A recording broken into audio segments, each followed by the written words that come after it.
BA BCom part first में बच्चे आपका स्वागत है। कल मैंने आपको पढ़ाया था हिंदी अनिवार्य, जो कि दोनों में ही कंपलसरी है, सेम सिलेबस है, सेम बुक्स हैं, सेम पेपर होगा। अब इसमें मैंने आपको दो पार्ट्स बताए थे, एक तो गद्य साहित्य, पद और व्याकरण खंड, दोनों को मैंने 50-50 नंबर में डिवाइड किया था। टोटल पेपर था आपका 100 नंबर का, 100 नंबर को 50-50 नंबर में डिवाइड किया था।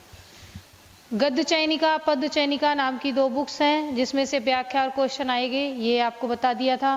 व्याकरण खंड में जो कि आपका 50 नंबर का है, जिसमें से आपके निबंध 8 नंबर का था, और व्याकरण खंड में संधि समास प्रत्यय थे। आज मैं आपको बताऊंगी समास।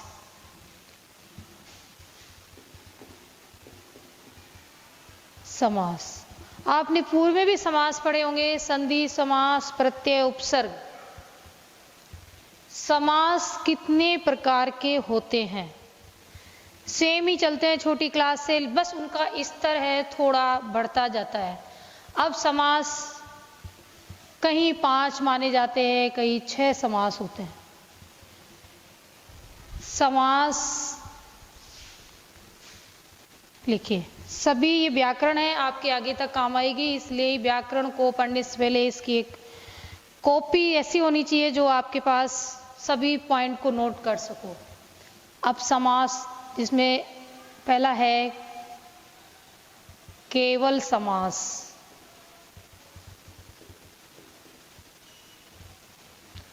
अव्ययीभाव समास,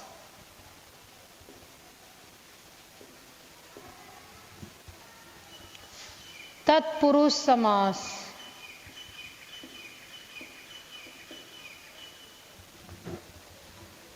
कर्मधारय, कर्मधारय समास,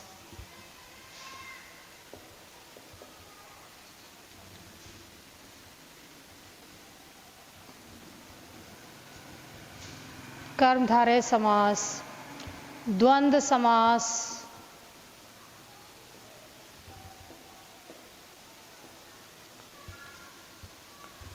द्विगु समास,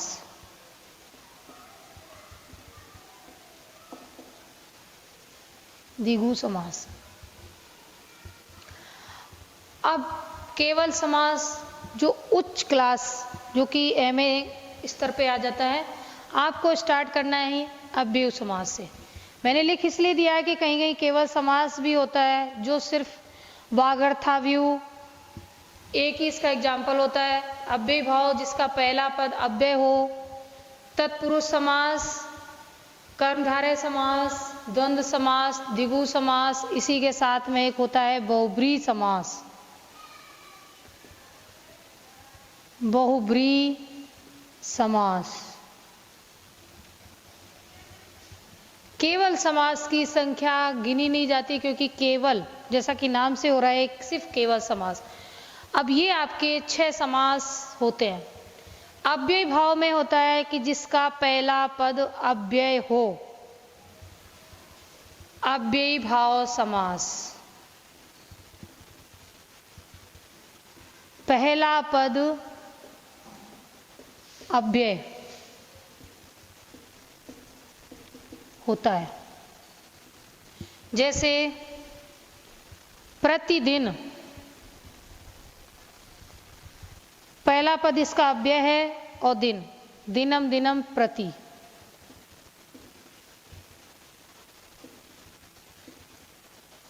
ये इसका विच्छेद होता है।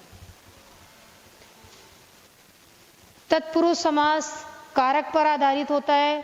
6 प्रकार के कारक होते हैं, उस कारक का ज्ञान अगर आपको आता है तो आप तत्पुरुष समास समझ सकते हैं। कर्मधारय समास में उपमान प्रधान होता है, जिसमें विशेषण विशेष भाव प्रदर्शित हो, वो कर्मधारय समास होता है। द्वंद्व समास, द्वंद्व समास में चय अर्थ हो द्वंद्व, जिसमें चय का अर्थ निकले, वो द्वंद्व समास होता है।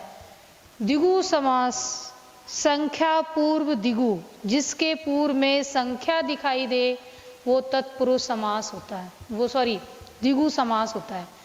बहुब्रीहि समास जिसका अन्य पद प्रधान हो, न पूर्व पद प्रधान है न उत्तर पद प्रधान है, जिसका एक तीसरा ही अन्यार्थ अर्थ प्रधान है, जिसका अन्य अर्थ प्रधान हो, वो बहुब्रीहि समास होता है।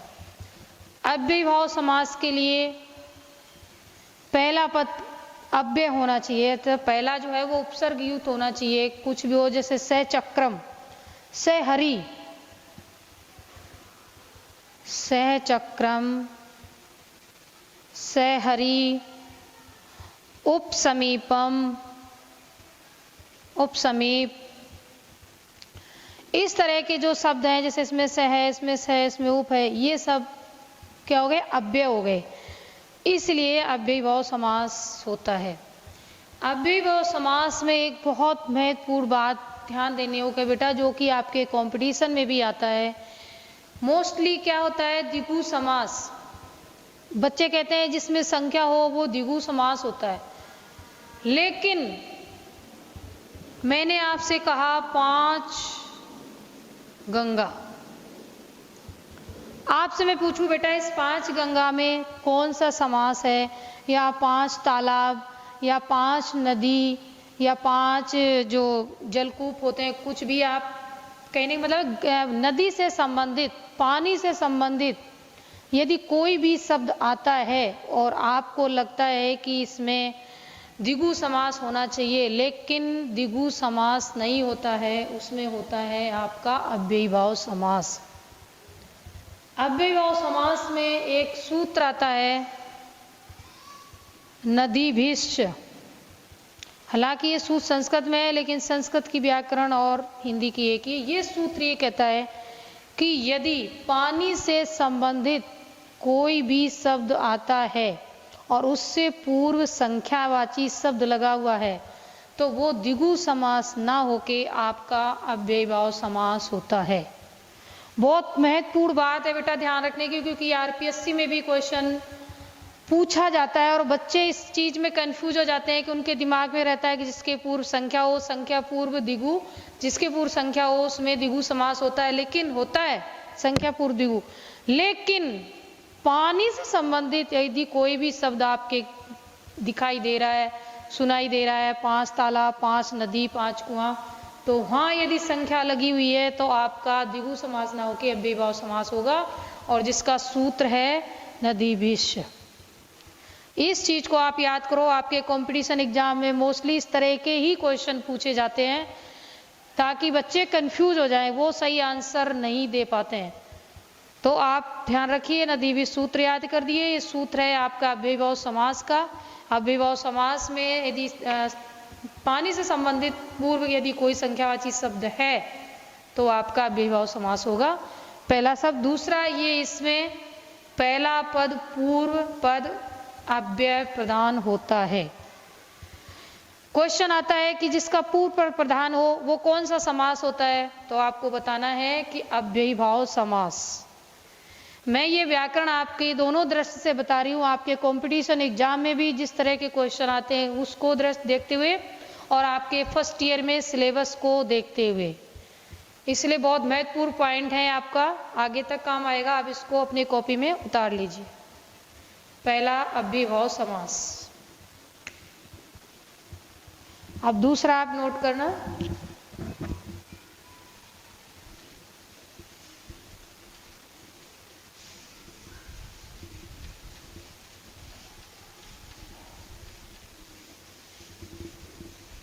तत्पुरुष समास।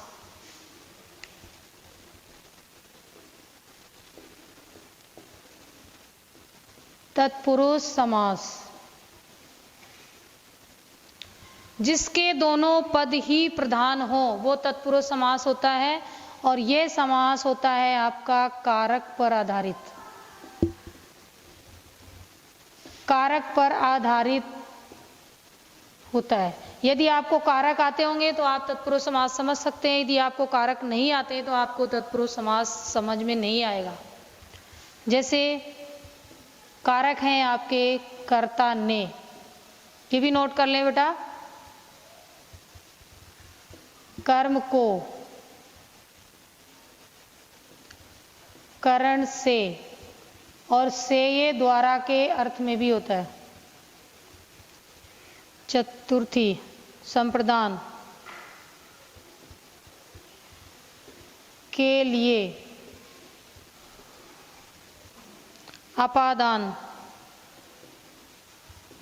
से, इसमें भी से है और करण में भी से है। दोनों में अंतर यह है कि अपादान का पृथक होने के अर्थ में होता है, पृथक होने के अर्थ में। संप्रदान अपादान संबंध,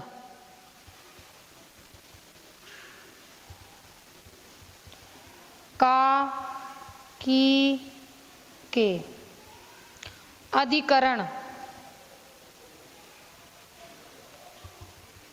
अधिकरण में, पर, ये सप्तमी विभक्ति का होता है। अब ये जैसे प्रथमा, द्वितीया, तृतीया, चतुर्थी, पंचमी,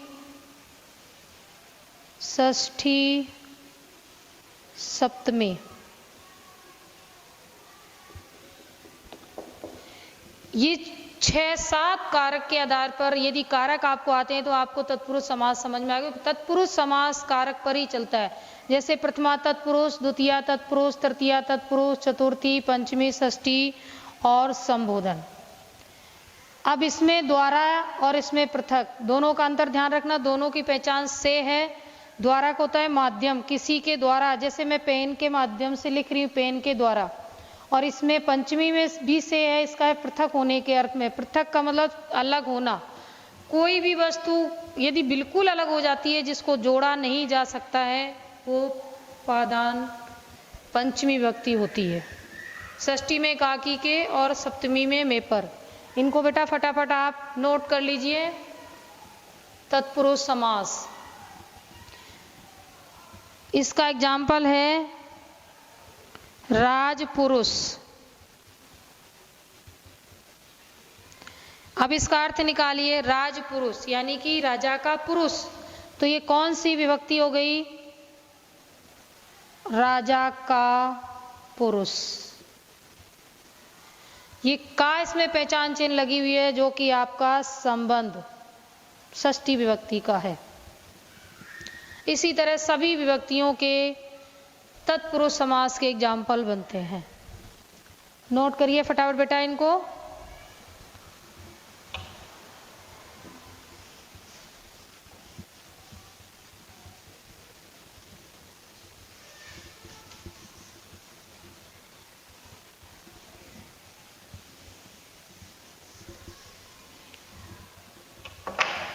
अगला है आपका कर्मधारय।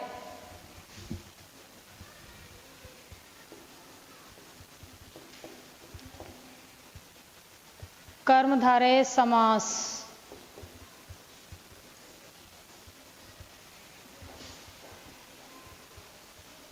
विशेषण विशेष प्रधान होता है। ये विशेष प्रधान जिसमें उपमा दी जाए, उपमान उपमेय भी होता है इसमें।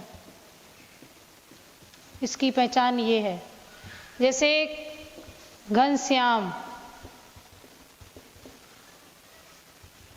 इसमें उपमा दी जाती है। इसी तरह और भी एग्जाम्पल होते हैं कर्मधारय समास। इसको भी नोट कर लीजिए बेटा। 6 समास में आपके 3 समास मैंने करवा दिए हैं, बाकी 3 समास मैं आपको कल करवाऊंगी, क्योंकि ये 3 मिक्स हो जाएंगे। 3 को अच्छे से आपको करना है। और इससे कर्मधारय समास में बस एक ही ध्यान रखना है कि ये उपमेय उपमेय प्रधान होता है, इसमें उपमा दी जाती है। घनश्याम जैसे इसका है, और भी इसी तरह की उपमा दी जाए कि वो उसके समान परिलक्षित होता है, दिखाई देता है। किसी की उपमा किससे दी जाए, इस तरह का अगर कोई भी एग्जाम्पल आता है तो वो कर्मधारय समास कहलाता है।